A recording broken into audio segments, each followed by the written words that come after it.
Saludos, queridos y queridas ficcionautas. Sean todos y todas bienvenidos a este su espacio semanal, hoy día sábado, donde vamos a hablar de una de estas obras bien particulares, ¿no? Vamos a hablar de la historia de Doom Patrol, vamos a hablar de este cómic tan particular.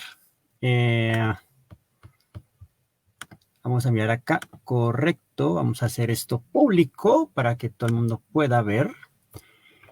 Y bueno, vamos esperando aquí a nuestra audiencia, también nos vamos a conectar por Instagram en este instante. Bueno, vamos a ver qué ocurre. Ok, bueno, vamos acá esperando a nuestra audiencia. Vamos acá mirando a quién vamos saludando en este instante. Felipe Noff se ha unido, Juan Peralta también se ha unido, por aquí estamos con Juan Bentancur y Raúl Vega, se han unido. Hola, bienvenidos. Muy bien. Sí, vamos muy bien por acá con Juan Peralta, súper bien, hermano, súper bien. Bueno, pues vamos a mostrar, ¿no? Hoy vamos a hablar básicamente de esta belleza. Este es del primer compilatorio de Doom Patrol, escrito por Grant Morrison. La intención de esto es obviamente pues contar un poco la trayectoria de esta historia, porque sin duda pues hay, digamos que un debate bien interesante, y es que Doom Patrol se publicó meses antes de los X-Men. Entonces por ahí hay digamos que una historia oculta y al parecer un proceso de espionaje industrial, ¿no? Vamos a mirar qué va a pasar con esto. Bueno, Doom Patrol se presentan a sí mismos como los héroes más extraños del mundo. Este cómic se publica en 1963, como les dije, en el mes de julio, en una revista que se llama My Greatest Adventure. Vamos a contar ya esas historias. Entonces, pues procedamos a nuestro relato de hoy. Entonces, vamos con ello. Bueno, Doom Patrol, digamos que se publica en un escenario muy extraño. En 1963, precisamente un mes antes, en junio, el monje budista Mahayana vietnamita Thich Quang Duc murió quemado en una concurrida intersección en Saigón. Entonces, imagínense, ¿no? Vamos a mirar acá la presentación, ya se las pongo mucho más grande. Ahí está, ¿no? Entonces, este básicamente es este monje que se quema pues en protesta a todo lo que está ocurriendo en Vietnam, ¿cierto? También, pues, digamos que aparecen películas de esta índole, películas de clase B, ¿no? Bueno, por aquí también aprovecho a saludar a Juanes Académico, a Limac 94, Almeja Medina también se ha unido, Ángel Ruiz también se ha unido, saludos.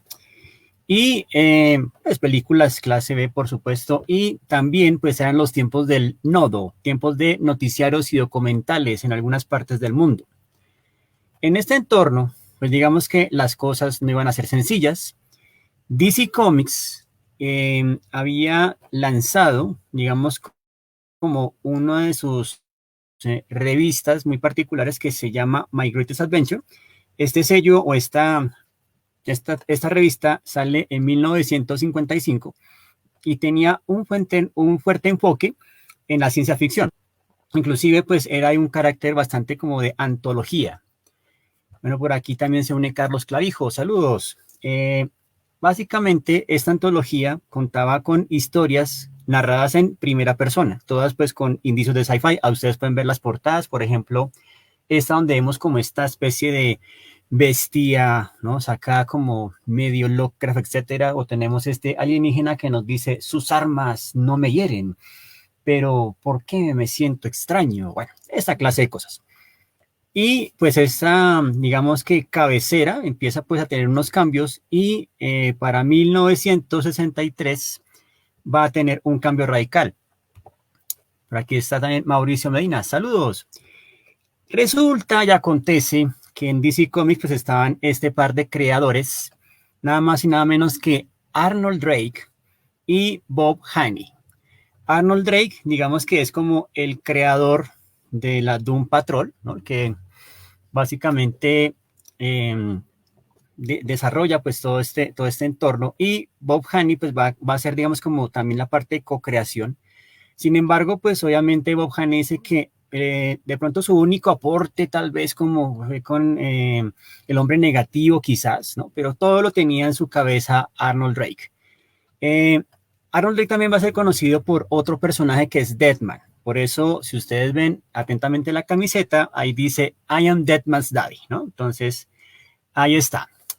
José Gallo nos pregunta qué opinamos de la serie. Ya veremos al final sobre eso y responderé a tu pregunta. También saludamos por aquí a Carlos Ortega. Bienvenido.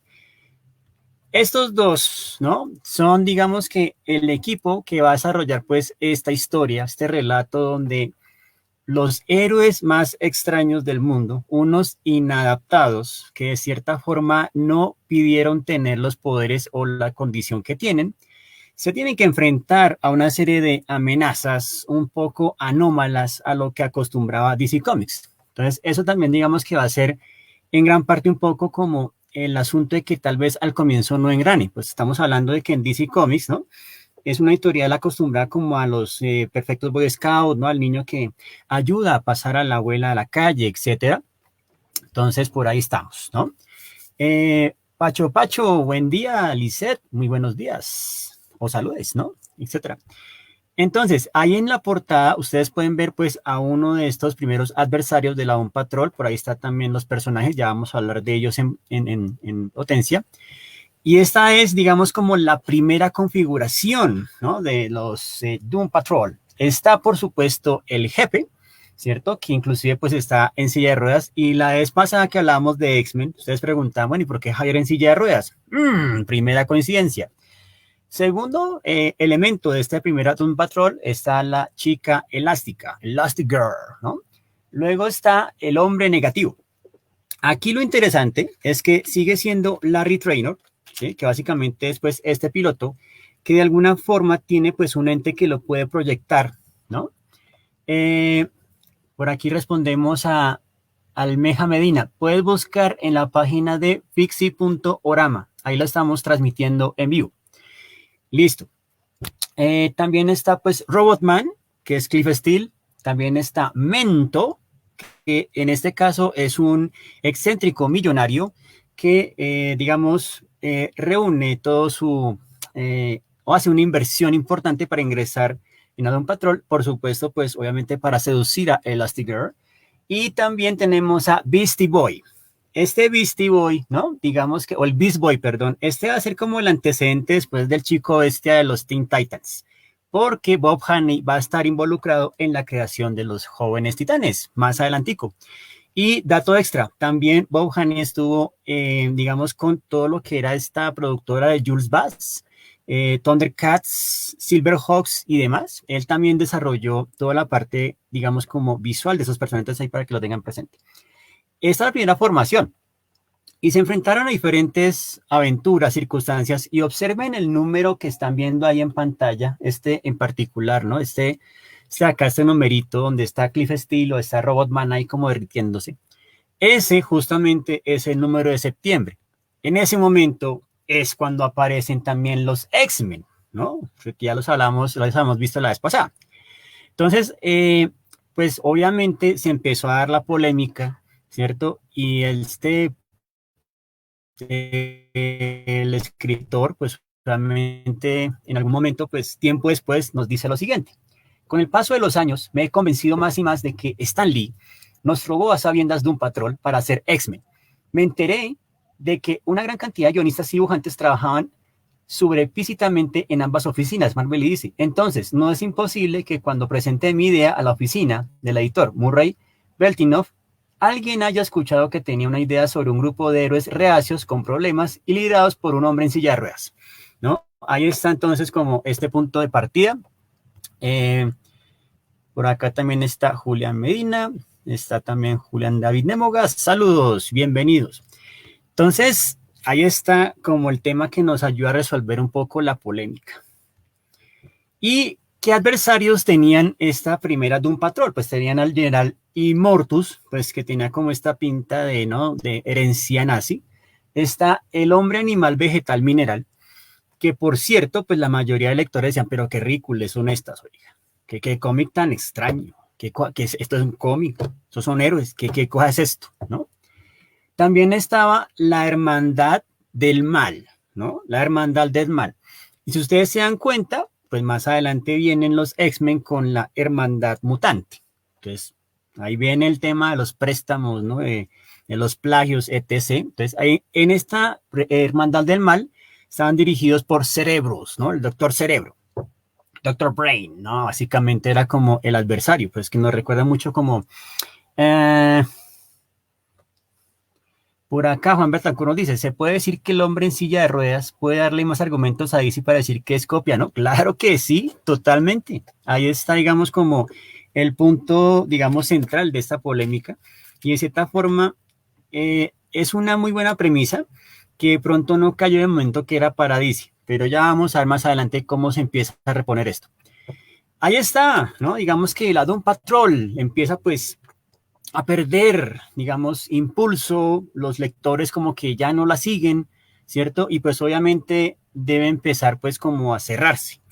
Y obviamente pues el señor Drake lo cierra de la forma más dramática que puede y obviamente pues los mata a todos, ¿no? Entonces básicamente digamos aplica la fórmula George R.R. Martin, todos mueren. Luego, años después, va a venir otro guionista, el señor Paul Kupperberg, ¿no? Ese señor, pues digamos que va a crear lo que va a ser como esta segunda etapa de la Doom Patrol. Este es el anuncio original para hacer, digamos, como el llamado al evento. El original, el grupo de héroes han vuelto de la tumba. ¿Será que sí? Doom Patrol, próximamente, en julio. Y ese número, pues digamos que era el número así muy parecido a estos Giant Size de los X-Men, ¿no? Digamos que vuelve a ser el reboot de la serie con los originales, con Robotman, con Elastigirl, con el profesor y demás, ¿no? Y de cierta forma, pues como que este segundo impulso dio unos pinitos, pero tampoco funcionó. Entonces, esa Doom Patrol también muere, también la asesinan porque en un punto ya como que para Kupperberg era, digamos, muy complejo de manejar. Entonces, este señor, el editor Bob Greenberger, va a decir, necesitamos reclutar a alguien más. Aquí no adivinan a quién van a reclutar. Pues sí, lo anunció con su gran fórmula para aprender a escribir guiones, ¿no? ¿Recuerdan esta fórmula? La vamos a decir nuevamente. Así que Grant Morrison nos sugiere, digamos, simplemente unificar o escoger una palabra de 3 columnas. Digamos que la primera nos dice multiverso, singularidad, cronoplasmático, hexagonal, unimórfico. En la segunda, Dios, antimateria, la nada, arcoíris y sueño. Y la 3, bala, tótem, partícula, píldora o ciclo. Entonces ustedes eligen, digamos, bueno, yo creo que hay una historia donde hay una singularidad, un dios y un tótem. Entonces ya con eso tiene los índices para empezar a escribir una gran historia. Pero bueno, digamos que sí, invoca al señor y nada menos que gran mago del caos, Grant Morrison. Grant Morrison en ese entonces pues era un joven, ¿no? Que todavía lucía, digamos, algo de folículos capilares, tenía un peinado atractivo, venía pues de este proceso de terminar con su banda punk, estaba ya pues muy a gusto trabajando en la industria norteamericana y hay que mencionar algo de interés, ¿no? Y es que durante su infancia, Grant Morrison lee un cómic que le va a cambiar mucho la forma de ver las cosas. Ese cómic fue la entrega número 163 de Flash. Estamos hablando de los inicios de la Edad de Plata, ¿no? Bueno, por aquí saludamos a Merov. Merov, mucho gusto. Bacano que nos estés viendo. Esta publicación, nuestra revista de Flash, básicamente está en la portada nuestro amigo, nuestro héroe diciendo ¡alto! ¿No? Así en esta señal, ¡alto! ¿Sí? No dejes pasar esta revista. Mi vida depende de ello, ¿no? Entonces, el mismo personaje le está diciendo al lector, oiga, lléveme, cómpreme porque si no puedo llegar a morir. Y esto a gran le pareció una cosa re loca y lo lee. Y esto, digamos, como que, que en algún momento al inicio de la historia, Flash salva a una muñeca que estaba en el agua de una niña. Entonces saca la muñeca, se la entrega a la niña y la niña le dice, nunca te voy a olvidar. Pues obviamente Flash lo toma pues como un cumplido y se va, ¿cierto? Pero luego hay un personaje que inclusive físicamente se parece pues a este pensador Gundryv, ¿no? ¿Cierto?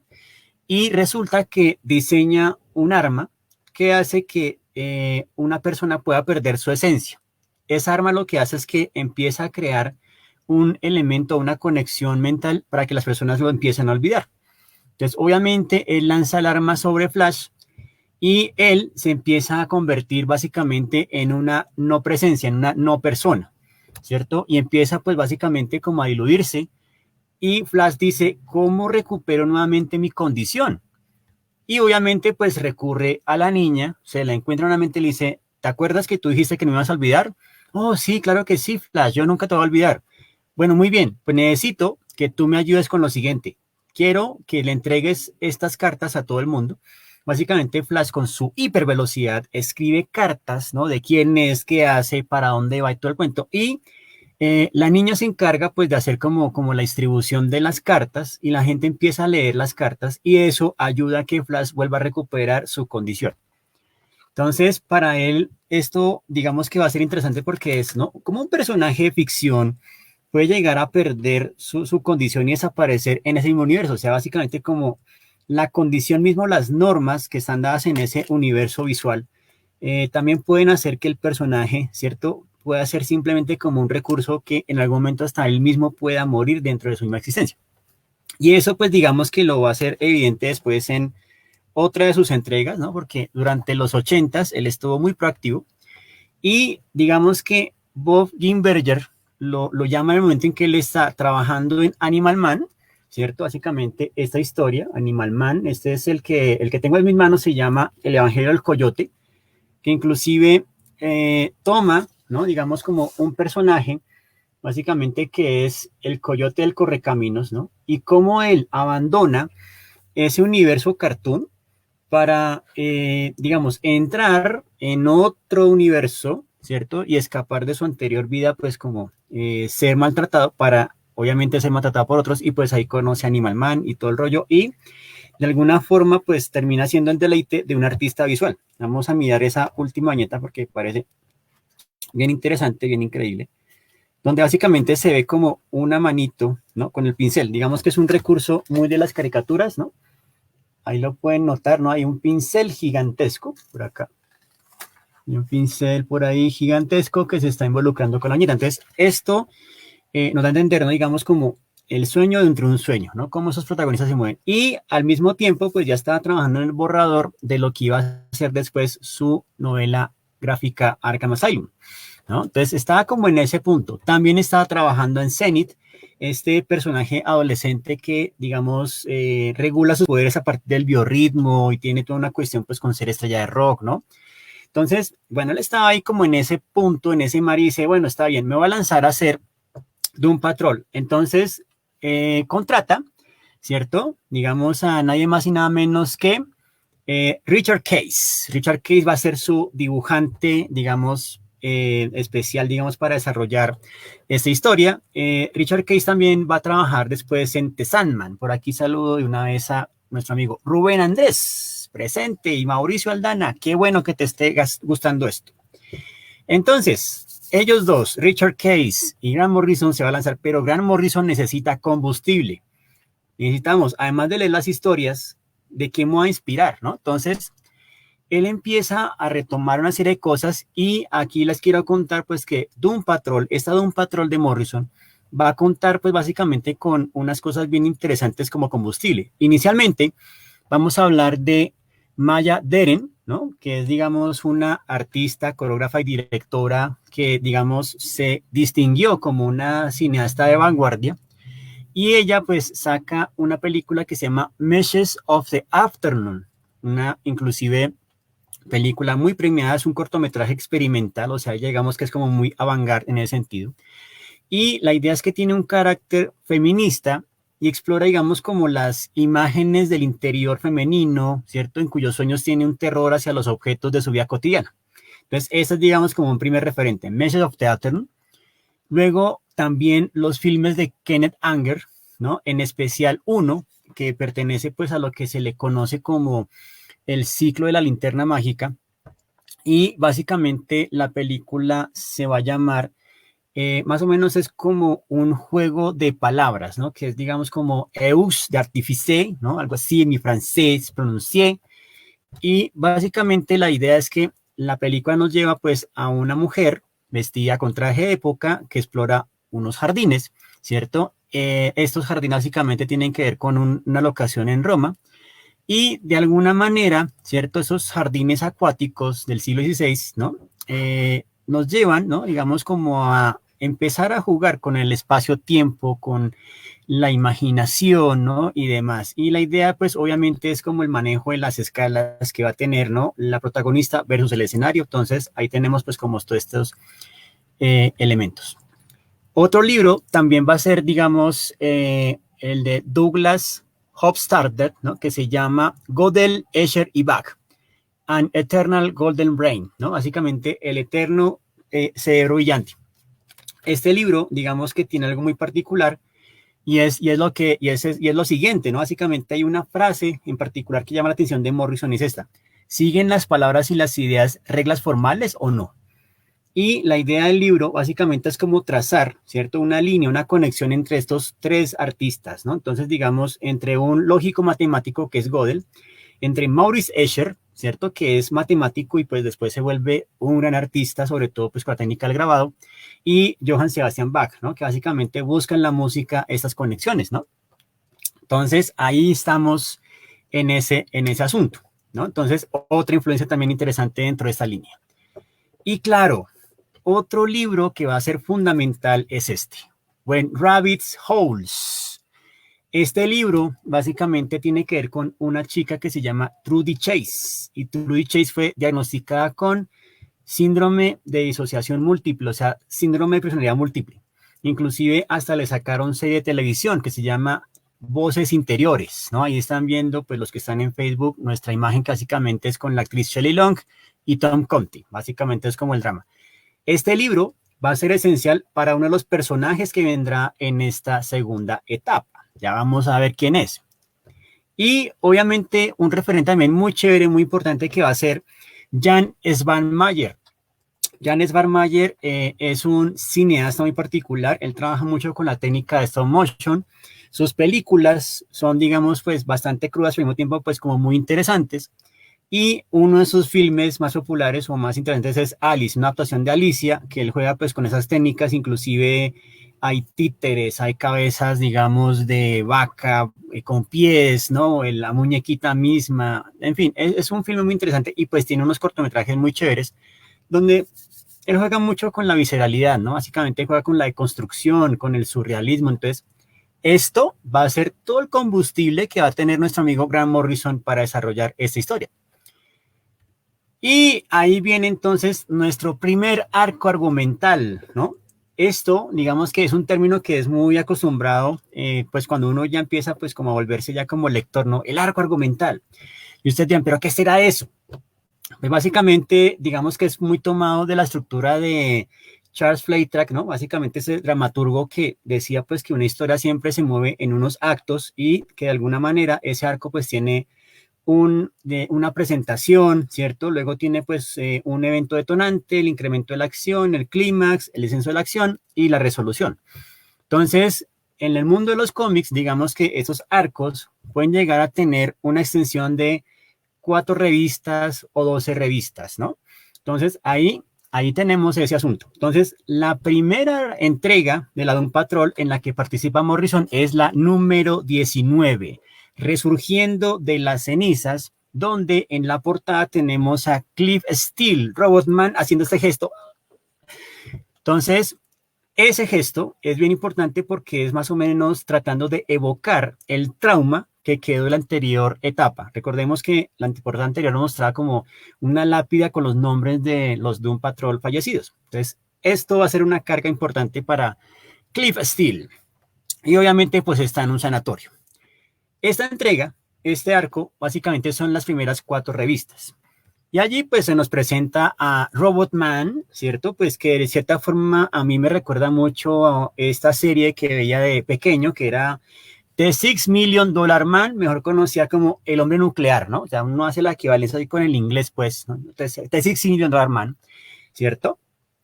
Y ahí básicamente vamos viendo a Cliff Steele, ¿no? Allá básicamente él está en un manicomio, está como en un sanatorio, y recibe ayuda, ¿no? Digamos, de Will Magnus, que es el diseñador de robots que le construyó su cuerpo, están ahí como en la terapia, ¿no? Inclusive ahí también está el jefe, ¿cierto? En particular el que llaman el chief, ¿cierto?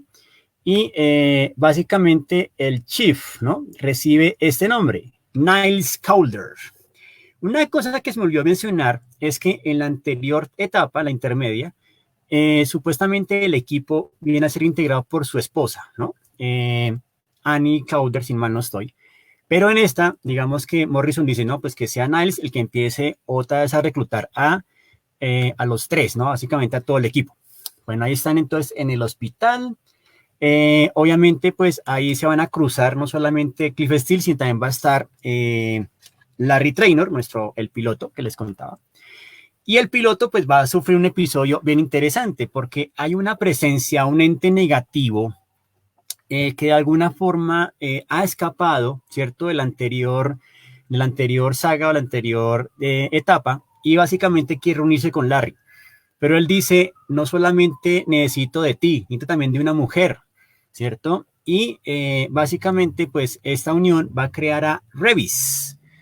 Revis, digamos que su nombre pues deriva también de los libros mismos de la alquimia, que hablábamos la vez pasada con nuestro amigo bien ponderado Luis Carlos Barragán y sus ideas para el gusano. ¿Se acuerdan que él mencionaba a Revis?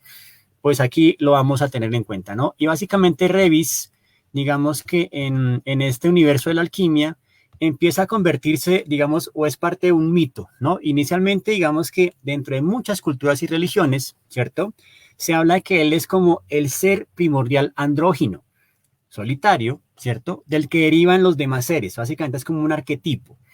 Ejemplos de esto en la Cábala está, por ejemplo, Adam Kadmon, que lo mencionábamos también, que se considera previo a Adán, ¿cierto? Y de cierta forma es perfecto y andrógino, tiene, digamos, como esas condiciones, ¿no? Entonces, según la leyenda, Revis es el ser que era Adán antes de que a partir de él formase Dios a Eva. Porque cuando todavía no le había sido sacada la costilla, Adán no era propiamente un hombre, puesto que lleva en su interior a la mujer. Es la misma historia que cuenta el Génesis, pero interpretada de un modo totalmente diferente, ¿sí? Y la leyenda de Revis, ¿no? Ya lo vamos a ver más adelantico. La leyenda de Revis, pues digamos que hace referencia a un tratado, ¿no? El Tratado de Azot de Basilio Valentín de 1659 y básicamente el término proviene de res vina, o sea, cosa doble o hecho doble.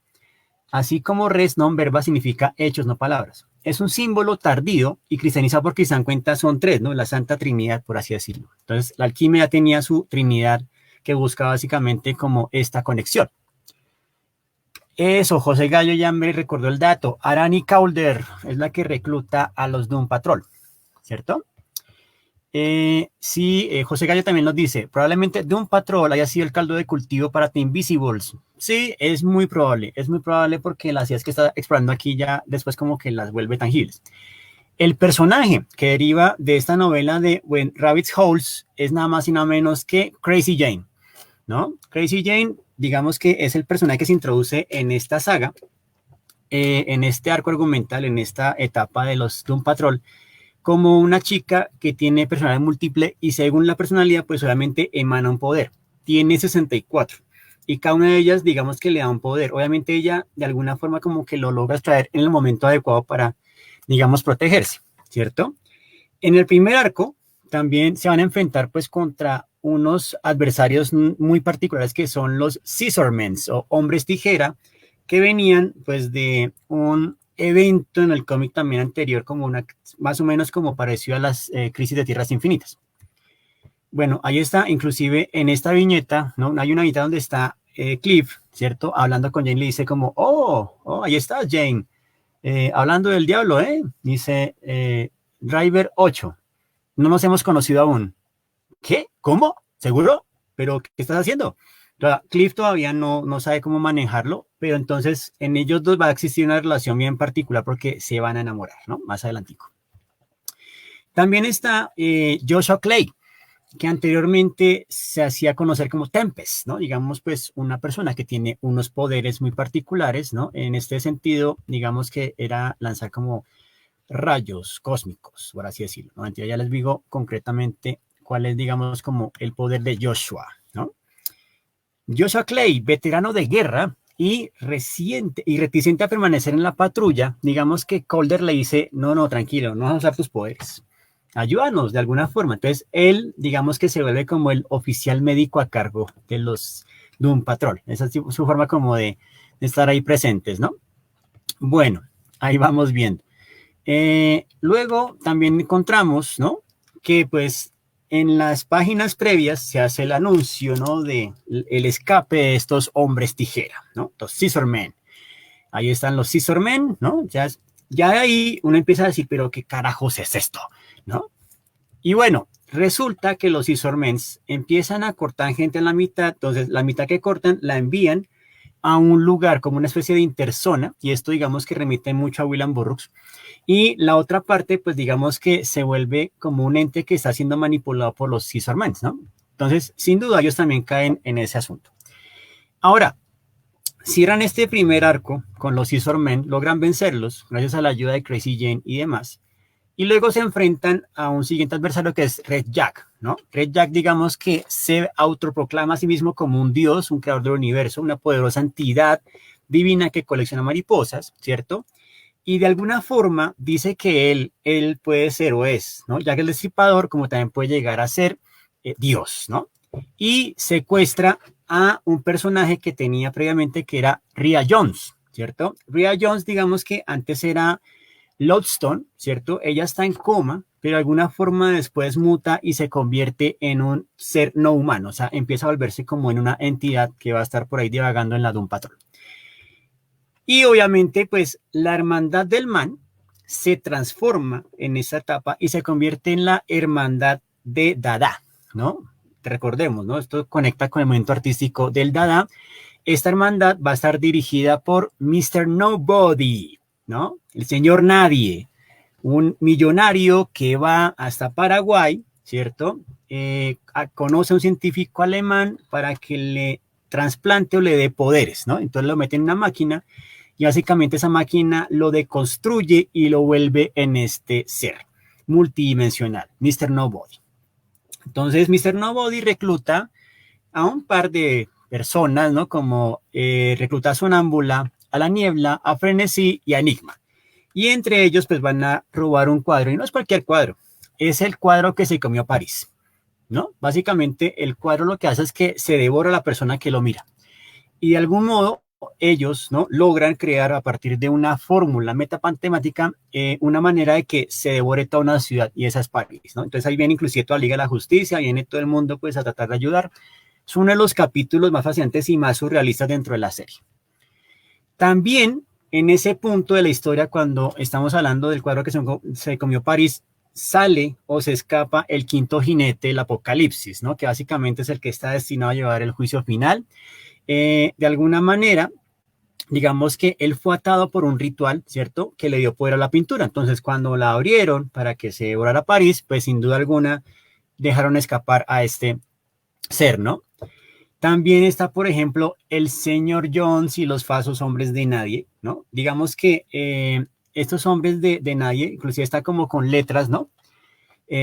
Por aquí está también Germán Carvajal, saludos. Por allá también en Instagram está mi bro, Daniel Mauricio, saludos. También está Maje Urro 18, Marcelín Díaz.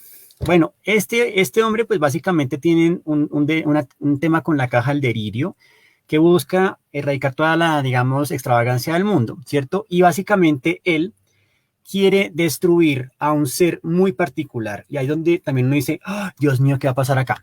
Resulta que otro de los entes que aparece en la Doom Patrol pues va a ser Danny la calle, Danny the Street, ¿no?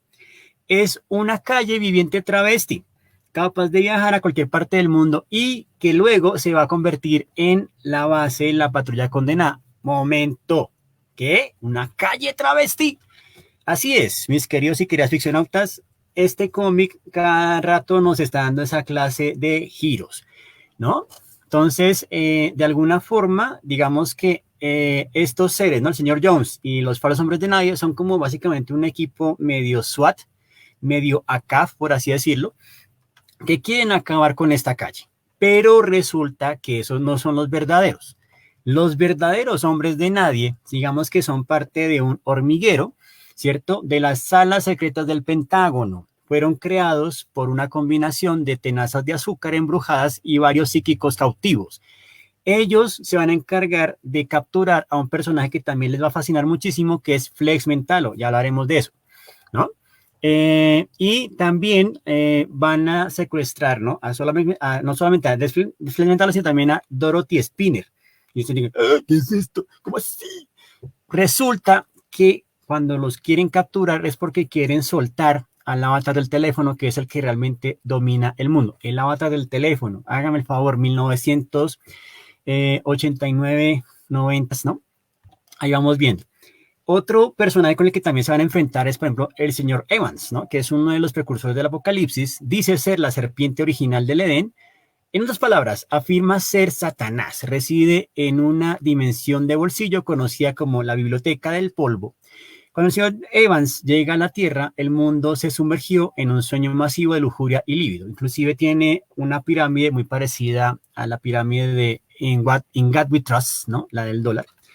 Y eso también nos recuerda un poco a Gravity Falls, ¿no? Recordemos que en Gravity Falls tenemos a este villano Bill, ¿cierto? Que es lo mismo, es ese mismo símbolo y uno dice, Gravity Falls está metiendo ahí cosas, ¿no? Como por debajo de la mesa, ¿no? Imagínense, esta serie también es como muy extraña, ¿no? Bueno, ahí está.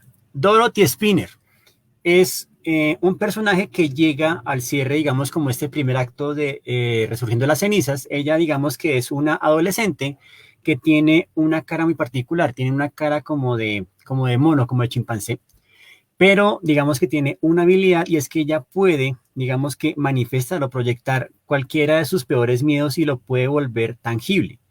Eso no es tan bueno porque de alguna manera ella va a liberar a un ser bien particular que es básicamente candlemaker, ¿no? O hacedor de fuego, ¿no? O de velas, ¿no? Básicamente. Y este ser, pues digamos que en su inicio era básicamente como un avatar de las tensiones inconscientes que rodean, ¿cierto? Los momentos de unas crisis, ¿cierto? Y de alguna manera, pues este ser encontró la manera de llegar a nuestro mundo a partir de Dorothy. O sea, Dorothy fue como básicamente el canal, el medium para llegar, digamos, como a este mundo, ¿no? Candlemaker es un amigo imaginario, ¿no? de Dorothy. Entonces allá más o menos. Recuerden esto, ¿no? Más adelante, Grant Morrison va a explorar la idea del amigo imaginario con Happy. Después hablaremos de él en algún momento. Y hay otro personaje también muy chévere que introduce en esa saga y es a Willoughby Kipling, ¿no? Que es un caballero templario y de alguna forma pues Morrison quiso involucrar a este personaje y hacer como una conexión con John Constantine. Básicamente es como el John Constantine de este mundo de Doom Patrol.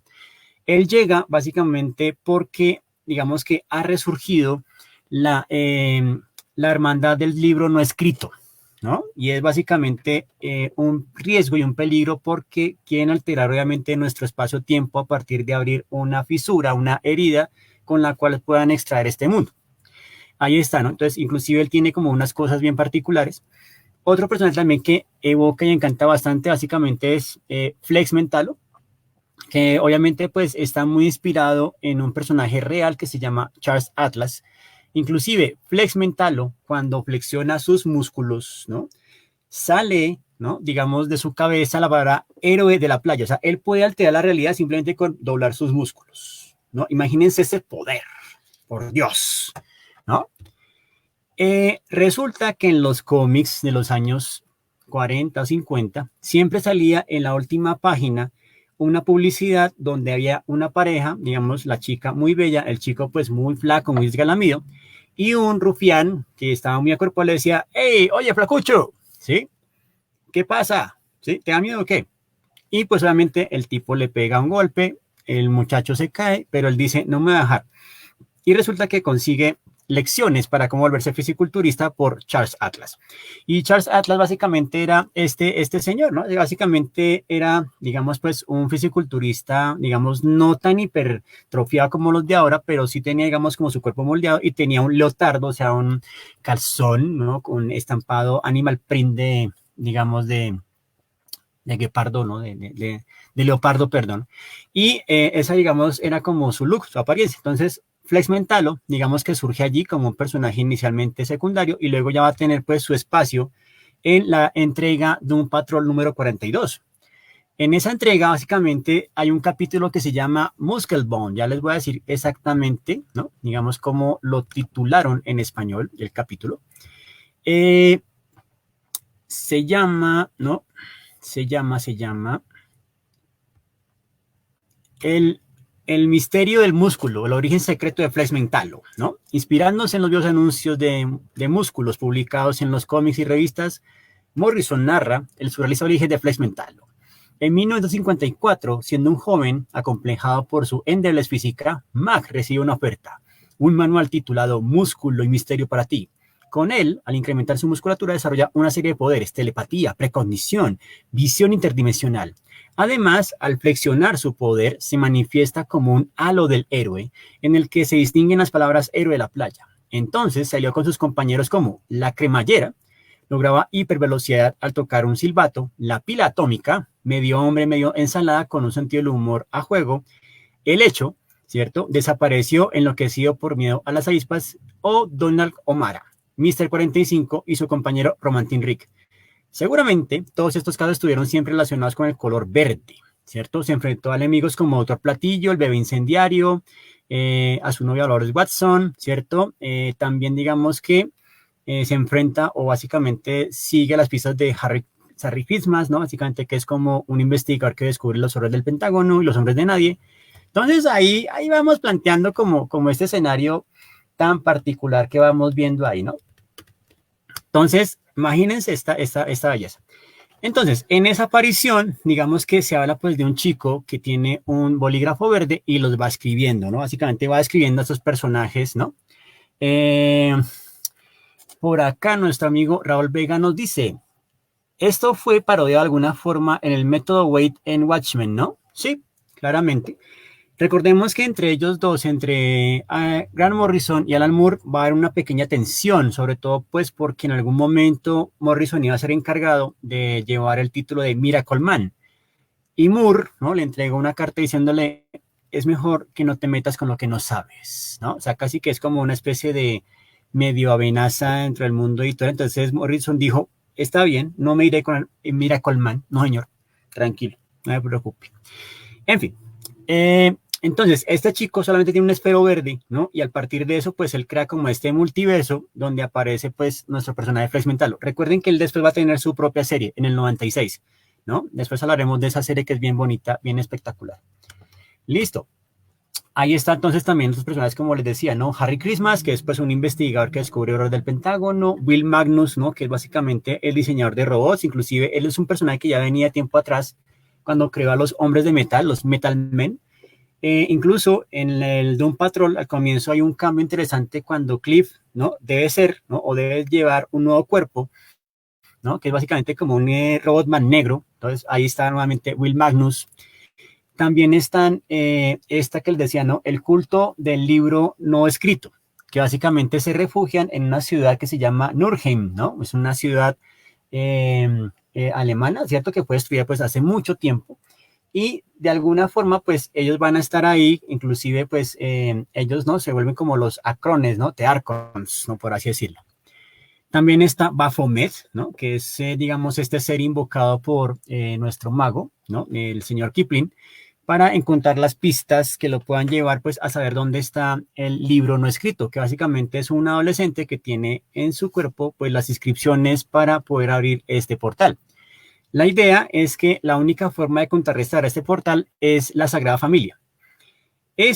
Esto digamos que también tiene mucho que ver con los invisibles, porque en algún momento ellos también van a España, a la Sagrada Familia. O sea, este lugar, ¿no? Tiene como una conexión particular para Morrison impresionante, y aquí lo manifiesta por primera vez, ya en Los Invisibles lo recupera.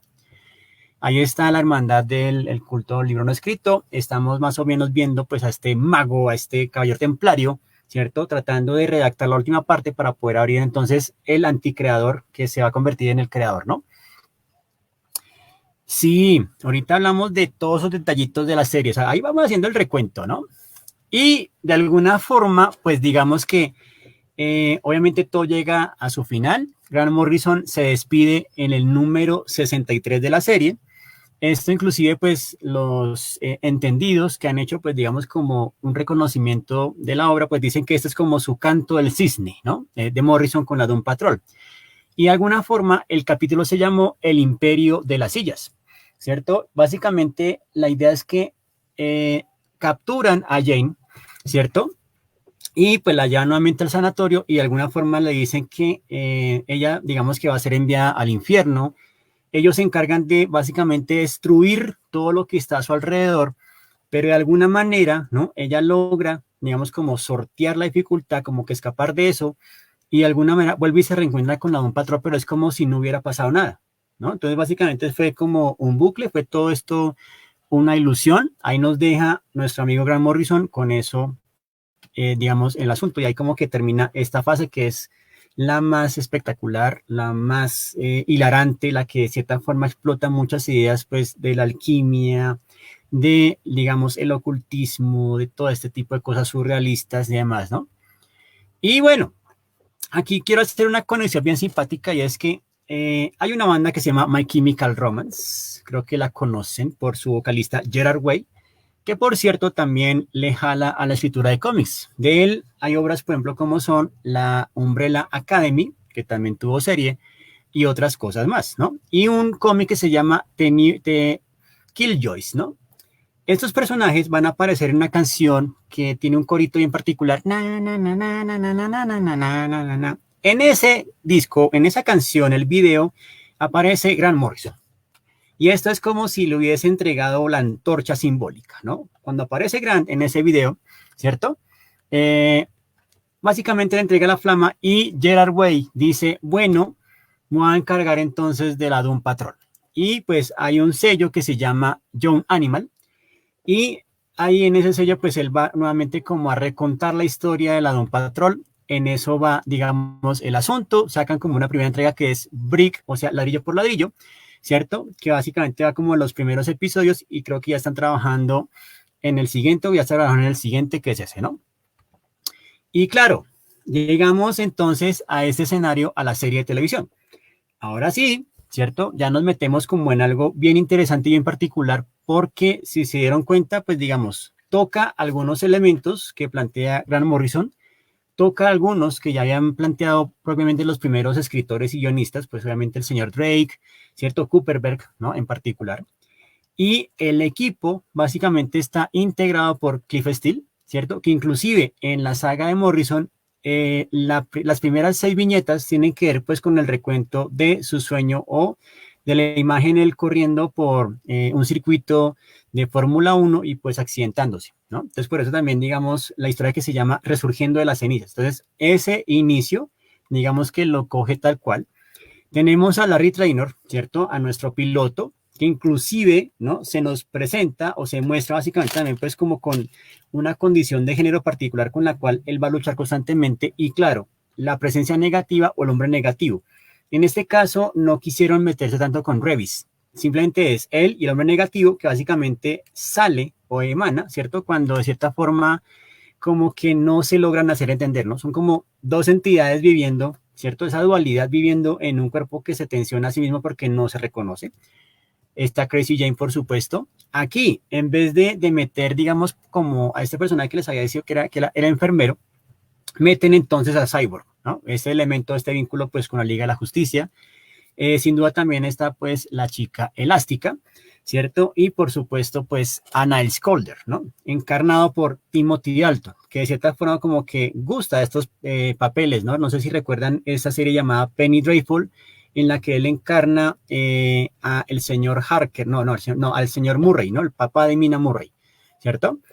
En fin, aquí tenemos entonces al equipo y si ustedes han visto la serie que se está transmitiendo en este momento aquí en Colombia por Cinemax o si la buscan por Pelis Plus, que son aproximadamente 15 capítulos, o sea, como que son las 2 temporadas, mmm, ahí básicamente pues arranca todo el rollo con Mr. Nobody, el tema del burro místico, el tema también, por ejemplo, de cómo va contando las historias de cada uno, de Rita, que era una exitosa actriz de películas de los años 40 y en el Amazonas, en una filmación, resulta que, digamos, se encuentra con esta presencia o este elemento que se introduce en su cuerpo y hace que, pues, digamos, se vuelva flexible. Pero entonces, en el cómic, digamos que puede extender sus partes a voluntad, se puede inclusive agrandar o reducir.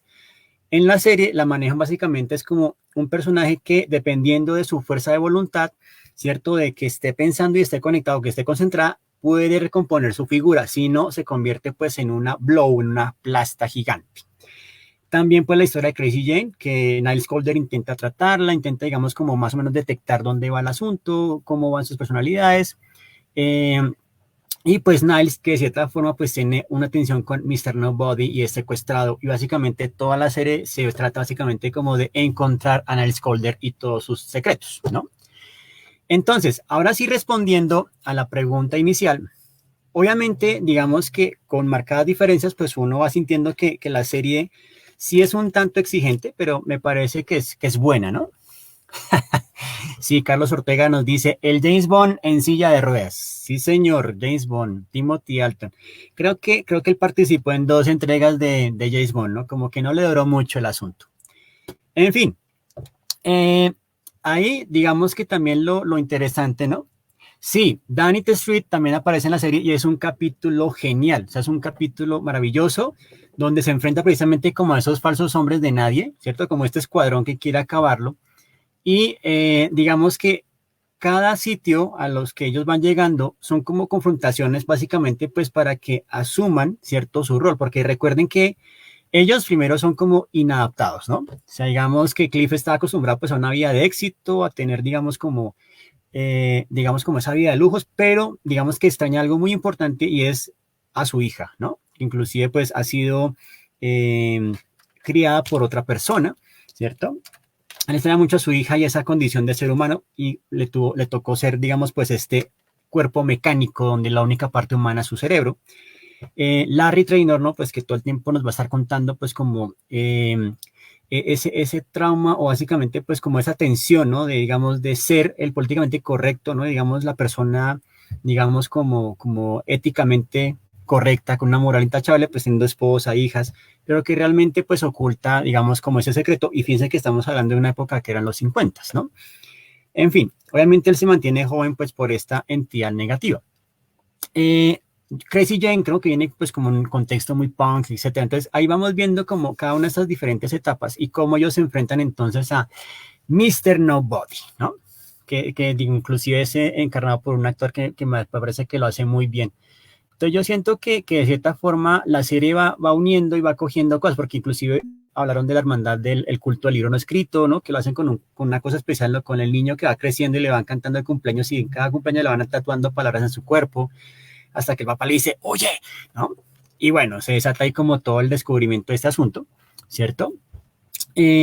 También, digamos que van a empezar, digamos, como a aparecer personajes secundarios que van a tratar de ayudar, digamos, como a ensamblar o a juntar a este equipo porque todavía no se convencen del asunto.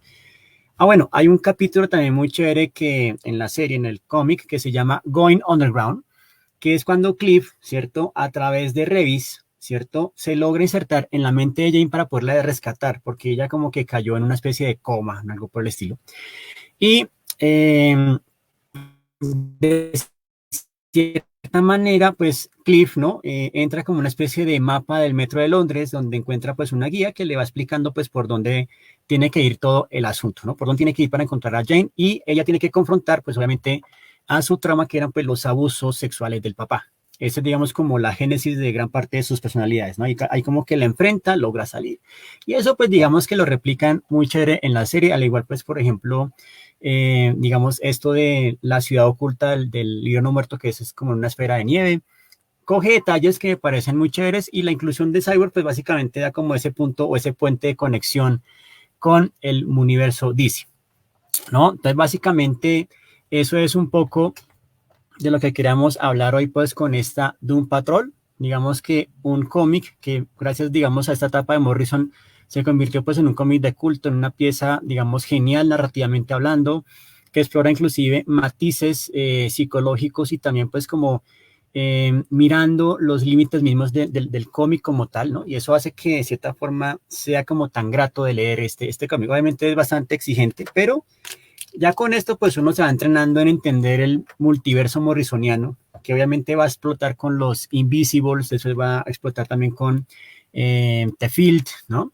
Que es, digamos, pues la trilogía, digamos, del sello mágico, ¿no? El sigil que él llama, la magia del caos. Y bueno, eso es, ¿no? Básicamente un poco lo que queríamos charlar en la tarde de hoy, un poquito de contexto para que ustedes de pronto cuando vean la serie empiecen, digamos, como a atar cabos, ¿no? De por qué las cosas surgen como son. Bueno, no sé si tengan, digamos, pues como algún comentario más. Por aquí, digamos, en Instagram se ha unido un grupo muy nutrido. Saludamos a, eh, perdón, vamos a ver por acá quiénes están. Bueno, está también Mafetarán, ¿no? Michelle on Spider, ¿no? Jason Rojas, César Contilde se ha unido también, Agua de Papel, Manuel García Plata, Hoy Pinsol, ¿no? Control Bleeding se ha unido también, ¿no? Chromine Detalles, muchas gracias. Nelson Designer, Piolato también se ha unido, ¿no? Ramexus, saludo a Ramexus, allá en Yellow Hay City, ¿no? Ya habíamos saludado a Merov, ¿no? Por aquí. También vamos a saludar a, ya saludamos al Bro también, a Juanes Mosilla, a un tal Peter también, a Leo Rojas, ¿no? Diana Castiblanco, Age of the Lizard King también se ha unido, Witch Art se ha unido también, Fercho Torres, ¿no? José Gallo, sí señor, The Field es increíble. De ese después tendremos una charlita porque parece que lo merece, ¿no? Entonces ahí vamos, queridos y queridas ficcionautas, ¿no? Pues hablando un poquito sobre este asunto, la verdad, ¿no? Muy bueno esto. Muy bien. Entonces sí, básicamente eso, ¿no? Muchas gracias, Miguel Ángel, por estar conectado, ¿no? A José Gallo por acá por Face, ¿no? A Raúl Vega, a Carlos Ortega, ¿no? Carlos nos dice, ¿no? Que la etapa de Gerard Way no es mala, pero, como dice el meme, ¿no? El que no conoce al Dios, a cualquier santo le reza. Bueno, si la serie es muy guau, gracias Lizeth Torres por comentar esto. Sebastián Calderón, hola, ¿cómo vamos? Si la adaptación va muy bien en la serie, ¿no? ¿Qué más vemos por acá? Camilo Gráfico también se ha unido. Ya saludamos a Miguel Ángel Ávila, también a Yub Imbolic también, ¿no? También está, bueno, José Gallo. Jot Pedraza también se ha unido. Giovanni Ospina, saludos. Rodrigo Bastías también está conectado con nosotros. Sergio reportando sintonía como siempre. Ya ahora saludamos a Mauricio Aldana, a Rubén Andrés, a Rubén Martínez, a Laura Sánchez, Diego Almésiga, Juan Betancourt, ¿no? También se nos ha unido, ¿cierto? Roman Árbol, Camilo Morales, Diego Sánchez y Jason Arturo también se han unido. Saludos, queridos amigos. Julián Espita también se ha unido. Andrés Medina, sin duda, también está aquí con nosotros. Sorel Stat Serna está con nosotros también. Bueno, ahí vamos. Pues nada, muchísimas gracias. Como dicen, ¿no? Espero que este corto pero sustancioso resumen les haya gustado. La idea es que el día lunes pues vamos a continuar un poco, pues no tanto por el lado mutante, pero vamos a irnos con otro guionista que me parece que debemos mirar también y contemplar, y es nada más y nada menos que Warren Ellis. Vamos a hablar un poco sobre Transmetropolitan, una serie publicada por Vertigo Comics, y ahí vamos a ver entonces pues cómo vamos como conectando este hilo conductor, ¿no? Sí, muchas gracias Raúl, gracias Mauricio. Ahí está para que, digamos, queden algo informados sobre este universo tan particular, la de un patrón, muy recomendadísimo. Sí, Raúl, vamos a hablar de Warren Ellis, ¿no? Un guionista de estos bien impresionante, bien chévere, y pues obviamente de cómo conecta el tema del periodismo con la corrupción y otras clases de avatares a los que se enfrentan este tipo de, digamos, de profesiones, ¿no? Ahí nos vamos a hablar entonces de Spider Jerusalem, personaje que les va a robar el corazón y más que eso, por supuesto. Eh, También pues vamos a hablar de Derek Robertson, perdón, que hace un trabajo interesantísimo, ¿no? Con esta saga. Y de algún modo, pues esto va a conectar, ¿no? Pues con muchas cosas que hemos hablado previamente aquí en nuestro caso, ¿no? Muy bien. Entonces, pues con eso nos veremos el día lunes. Muchísimas gracias a todos y todas mis queridos ficcionautas que se han conectado hoy. En verdad, pues muy chévere que sigan asistiendo, que estemos ahí como en buena energía. Uy, aquí Mauricio Aldana nos da un buen link para hacerla, para revisarlo. Chévere, vamos a mirarlo porque Ellis me parece brillante en sus argumentos y en sus obras. Bueno, no siendo más el motivo de la presente, pues fue como siempre un placer. Les envío un fuerte abrazo a todos y todas los que se conectaron. Después, indudablemente, vamos a publicarlo en nuestro canal de YouTube para que lo repitan, lo gocen, lo reflexionen y lo compartan y lo divulgan. Eso es, ¿no? Por lo pronto. Entonces, sí, bueno, ahí tenemos colita, ¿no? Tenemos colita. Por ejemplo, aquí Jason nos propone después hablar de Garth Ennis. Lo haremos en su momento. O sea, ahí vamos acumulando los temitas. Tenemos sobre Spawn, tenemos Garth Ennis. Ahí vamos acumulando. Sean Murphy, mejor dicho, tema es lo que tenemos. Vamos a trabajar pues fuerte para ver cómo vamos evacuando esa cola de peticiones, ¿no? Germán, muchísimas gracias por estar conectado. Espero que les haya gustado como siempre. Y pues nada, vuelvo y repito. Un fuerte abrazo a todos y todas. Pásenlo bomba. Cuídense mucho. Y nos vemos entonces. Sí, sí, después hablaremos de Legión. Ese es otro temazo también, ¿no? Ahí vamos haciendo una especie como de red nodal, ¿no? Vamos construyendo unos nodos. Entonces, ¿en qué nodo llegará Legión? Pronto lo sabremos, pero vamos a hablar de eso también. Bueno, muchísimas gracias y nos veremos entonces el próximo lunes para seguir charlando sobre cosas como estas, ¿no? Escritores, guionistas, autores, obras, novelas relacionadas con el sci-fi. Bueno, muchísima suerte a todos, larga vida y prosperidad a todos y todas.